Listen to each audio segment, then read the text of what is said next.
Doctrine of ultra vires. Doctrine అంటే principles, ultra అంటే beyond, excess అని మీనింగ్. వైర్స్ అంటే పవర్స్, అల్ట్రా వైర్స్ అంటే బియాండ్ పవర్స్. అంటే ఏమి? Any act done in excess of beyond the powers of the doers. ఏదైనా పని మన చేతుల్లోకి ఉంటే దానికంటే మించి చేసిన పని, దాని డాక్ట్రైన్ ఆఫ్ అల్ట్రా వైర్స్ అంటాం. జనరల్గా అయితే ఏ కంపెనీ కూడా స్పెసిఫై చేసిన పవర్స్కి మించి ట్రాన్సాక్షన్స్లో కానీ ఏ పని కూడా, ఏ యాక్ట్ కూడా చేయకూడదు. ఒకవేళ ఏ కంపెనీ అయినా బియాండ్ పవర్స్ కానీ ఏదైనా చేస్తే గాన అది వాయిడ్ అవుతుంది. It becomes void and that transaction has no legal effect. ఆ ట్రాన్సాక్షన్స్కి ఏ లీగల్ ఎఫెక్ట్ కూడా ఉండదు. ఈ doctrine of ultra vires main ఏమంటే, ఆబ్జెక్టివ్ ఏమంటే, షేర్ హోల్డర్స్ని, క్రెడిటర్స్ యొక్క ఇంట్రెస్ట్ని ప్రొటెక్ట్ చేయడం కోసము ఈ డాక్ట్రైన్ ఆఫ్ అల్ట్రా వైర్స్ అనే కాన్సెప్ట్ని ఇంట్రడ్యూస్ చేసినారు. ఒకవేళ ఏ కంపెనీ ఏదైనా బియాండ్ పవర్స్ ఏదైనా అల్ట్రా వైర్స్ ట్రాన్సాక్షన్లోకి ఎంటర్ అయితే, ఒకవేళ డైరెక్టర్స్ ఎంటర్ అయినారంటే, డైరెక్ట్కి సంబంధించి ఏదైనా ట్రాన్సాక్షన్ అల్ట్రా వైర్స్ అయిందంటే కన్నా దాన్ని స్పెషల్ రిజల్యూషన్ అనేది పాస్ చేసి షేర్ హోల్డర్స్ ద్వారా దాన్ని రాటిఫై చేయొచ్చు. రాటిఫై అంటే కన్ఫర్మ్, అంటే యాక్సెప్ట్ చేస్తాం ఆ ట్రాన్సాక్షన్ జరిగినట్లుగా. ఏదైతే వాయిడ్ అయిందో దాన్ని అప్రూవ్ చేసి అది వాయిడ్ కాకుండా వ్యాలిడ్ చేస్తాము. ఒకవేళ ఆర్టికల్స్ ఆఫ్ అసోసియేషన్కి సంబంధించి ఏదైనా అల్ట్రావైజ్ ట్రాన్సాక్షన్ జరిగిందంటే కనుక దాన్ని కూడా సేమ్ షేర్ హోల్డర్స్ ద్వారా స్పెషల్ రిజల్యూషన్ అనేది పాస్ చేపించి రాటిఫై చేస్తాము. రాటిఫికేషన్ అనేది పాసిబుల్ ఇక్కడ ఈ 2 ప్లేసెస్లో. కానీ ఎంఓఏలో కానీ ఒకవేళ ఎంఓఏలో అంటే మీ మెమరాండమ్ ఆఫ్ అసోసియేషన్లో ఏదైనా ట్రాన్సాక్షన్ అనేది అల్ట్రా వైర్స్ అయిందంటే ఎంఓఏ వల్ల, దెన్ ఆ కాంట్రాక్ట్ వాయిడ్ అవుతుంది. ద ట్రాన్సాక్షన్ ఏమవుతుంది? వాయిడ్ అవుతుంది. అలాగే దాన్ని రాటిఫై కూడా చేయలేము. దాని రాటిఫికేషన్ అనేది నాట్ పాసిబుల్. ఇక్కడ రాటిఫై చేయలేము. కంపెనీస్ యాక్ట్ ఏదైనా అల్ట్రా వైర్స్ అయిందంటే కన్నా మన కంపెనీలో ఏదైనా ట్రాన్సాక్షన్ కంపెనీస్ యాక్ట్ వల్ల అల్ట్రా వైర్స్ అయిందంటే కన్నా, స్కోప్ ఆఫ్ కంపెనీస్ యాక్ట్ వల్ల అల్ట్రా వైర్స్ అయితే అది ఇల్లీగల్ అండ్ అది వాయిడ్ కూడా. దాన్ని రాటిఫికేషన్ చేయడం కూడా కుదరదు. ఈ డాక్ట్రైన్ ఆఫ్ అల్ట్రా వైర్స్కి సంబంధించి ఒక ఫేమస్ కేసులా అనేది ఒకటి జరిగింది. ఆ కేసులా ఏమి? Ashbury railway carriage and iron company limited versus Riche. ఎప్పుడు జరిగింది? ఇది 1875లో జరిగింది ఈ కేసులో. ఈ కేసు యొక్క ఫ్యాక్ట్స్లోకి వెళ్దాం. ముందుగా మనము ఈ Ashbury railway carriage and iron limited company యొక్క మెమరాండమ్ అసోసియేషన్లోని ఆబ్జెక్టివ్ క్లాజ్ ఏమి అని చూద్దాం. మనకందరికీ తెలుసు మెమరాండమ్ అసోసియేషన్లో ఏమేమి క్లాజెస్ ఉంటాయి. Name clause, objective clause, capital clause, liability clause, registration clause, ఇవన్నీ ఉంటాయి కదా. అందులోని ఆబ్జెక్టివ్ క్లాజ్ మనం చూస్తున్నాం ఇప్పుడు. ఈ కంపెనీ యొక్క ఆబ్జెక్టివ్ క్లాజ్లో ఏముందంటే, to make, sell or lend on hire railway carriage and wagons, to carry on the business of mechanical engineers and general contractors, to purchase, lease, sell and work mines, to purchase, sell as merchants or agents, coal and timber, metals, etc. అని చెప్పి ఈ company యొక్క objective clause అనేది ఈ విధంగా ఉంది. ఈ company యొక్క డైరెక్టర్స్ అనేవాళ్ళు ఒక కాంట్రాక్ట్లోకి ఎంటర్ అయినారు, ఒక ట్రాన్సాక్షన్ చేసినారు. ఏమి ఆ ట్రాన్సాక్షన్ అంటే, డైరెక్టర్స్ వచ్చేసి రైల్వే లైన్ని కన్స్ట్రక్ట్ చేయడం కోసం బెల్జియంలో రీచ్ అనే ఫినాన్సియర్ దగ్గర ఫినాన్స్ చేసినారు. తర్వాత కంపెనీ ఏం చేసిందంటే, ఈ రైల్వే లైన్ కన్స్ట్రక్షన్ అనేది మా ఆబ్జెక్టివ్ క్లాజ్లో లేదు, సో ఈ ఫైనాన్స్ మాకు సంబంధించి కాదు అని చెప్పి ఆ ఫైనాన్స్ మేము రీపే చేయమని చెప్పినారు. అప్పుడు రీచ్ అనే అతను ఏం చేశారంటే, మీ ఆబ్జెక్ట్ క్లాజ్లో ఇక్కడ జనరల్ కాంట్రాక్ట్స్ అని ఉంది. General contracts, okay. జనరల్ అంటే ఏమి మీనింగ్? జనరల్ అనే మీనింగ్ని మనం రూల్ ఆఫ్ ఎడ్యుసిమ్ జనరీస్ అనే దాంట్లో ఎక్స్ప్లెయిన్ చేస్తారు. రూల్ ఆఫ్ ఎడ్యుసిమ్ జనరీస్.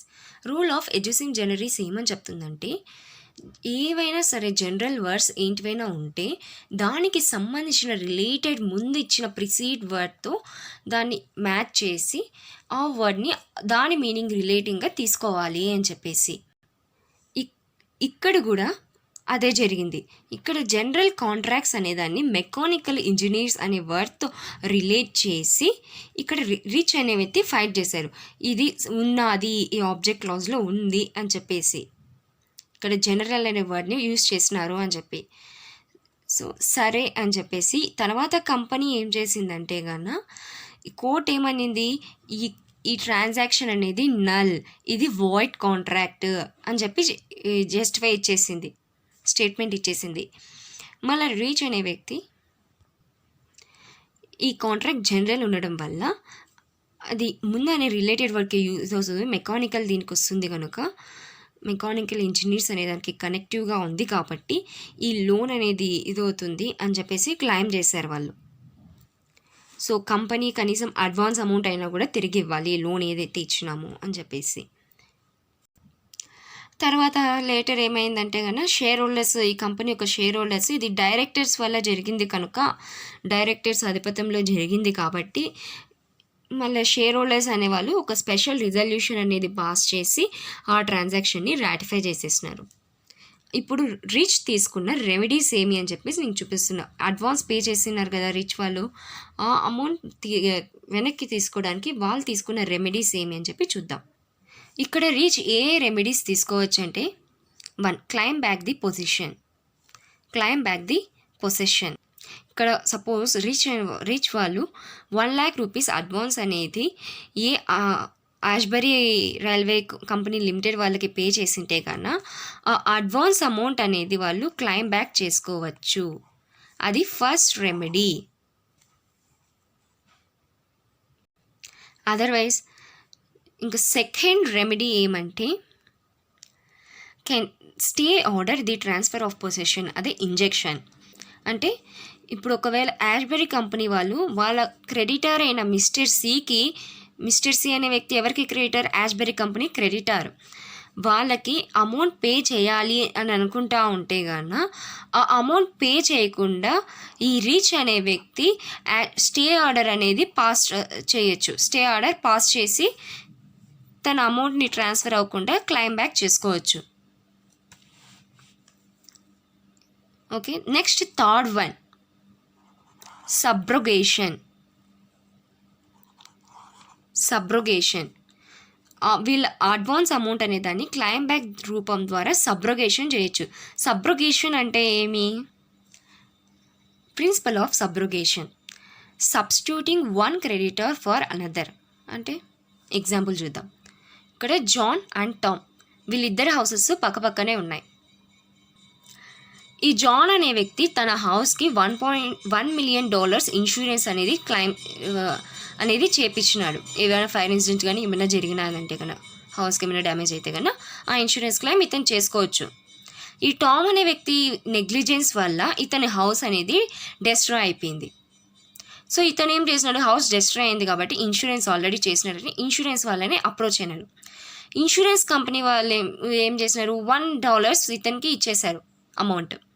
తర్వాత వాళ్ళు ఏం చేశారంటే ఇన్సూరెన్స్ కంపెనీ వాళ్ళు ఈ టామ్ అనే వ్యక్తి మీద కోర్టులో కేసు ఫైల్ చేసినారు. ఏమని, ఇతను నెగ్లిజెన్స్ వల్ల ఇట్లా జరిగిందని చెప్పేసి కోర్టులో కేసు ఫైల్ చేసినారు. అండ్ అగైన్ $1.2 million మనీని వాళ్ళు డ్యామేజెస్ కింద క్లెయిమ్ చేయాలని చెప్పి చేసినారు. చేస్తే 1.2 ఎందుకు, ఈ $1 million లాస్ ఉంది, ప్లస్ ఇంకా కోర్ట్ ఫీజ్ కానీ ఇంకా ఏమైనా ఎక్స్పెన్సెస్ కానీ ఉంటాయి కదా, వాటికి సంబంధించి టోటల్గా $1.2 million చేస్తే, ఒకవేళ ఇన్సూరెన్స్ కంపెనీ వాళ్ళు కన్నా కేసు విన్ అయితే గాన ఈ టామ్ అనే వ్యక్తి $1.2 million ఇన్సూరెన్స్ కంపెనీకి పే చేయాలి. ఇప్పుడు ఈ $1.2 million నుంచి $1 million ఎవరికి ఇచ్చేసినారు, ఇందాక జాన్ అనే వ్యక్తికి ఇచ్చేసినారు. అతనే కదా ఇన్సూర్డ్ చేయించుకుంది, అతని హౌస్కే కదా, రైట్. ఇది సబ్రోగేషన్ అంటే. సేమ్ ఇక్కడ కూడా ఈ ఏ యాష్బరీ కంపెనీ వాళ్ళు ఉంటారు లేదా, ఇతనికి పే చేసేసినారు అమౌంట్. ఈ మిస్టర్ సి అనే వ్యక్తికి పే చేసేసినారు. కానీ కూడా రిచ్ అనే వ్యక్తే కదా అమౌంట్ యొక్క ఓనర్, వీళ్ళకి ఇది రైట్ లేదు కదా. సో ఇతను ఏం చేయొచ్చు అంటే ఈ మిస్టర్ సి నుంచి మళ్ళీ సబ్రోగేషన్ ప్రాసెస్ వల్ల మళ్ళీ క్లైమ్ బ్యాక్ చేసుకోవచ్చు అమౌంట్ని. ఇది డాక్ట్రైన్ ఆఫ్ అల్ట్రావైర్స్ అంటే. కంక్లూజన్ ఇస్తున్నా. డాక్ట్రైన్ ఆఫ్ అల్ట్రావైర్స్ అంటే అల్ట్రావైర్స్ అంటే బియాండ్ పవర్స్ ఏ కంపెనీ కూడా ట్రాన్సాక్షన్ ఎంటర్ అవ్వకూడదు. ఒకవేళ ఎంటర్ అయితే కన్నా అది directors articles of association work అయితే కన్నా మనం ఏం చేయొచ్చు, స్పెషలిజం పాస్ చేసి దాన్ని రాటిఫై చేయొచ్చు. ఒకవేళ memorandum of association companies act గాన ఏమైనా అల్ట్రావైర్స్ అయిందంటే కన్నా దాన్ని రాటిఫై చేయలేము మనము. ఇది ఈ అల్ట్రావైర్స్ అనేది ఎందుకు వచ్చిందంటే మెయిన్ ఆబ్జెక్టివ్ ఏమంటే కన్నా షేర్ హోల్డర్స్ మరియు క్రెడిటర్స్ యొక్క ఇంట్రెస్ట్ని ప్రొటెక్ట్ చేయడం కోసం ఈ డాక్ట్రైన్ ఆఫ్ అల్ట్రావైర్స్ అనే కాన్సెప్ట్ని తీసుకొచ్చినారు. Thanks for watching the video. మీకు కన్నా నా వీడియో నచ్చినట్లయితే లైక్ చేయండి, షేర్ చేయండి, కమెంట్ చేయండి, సబ్స్క్రైబ్ చేయడం మాత్రం మర్చిపోకండి.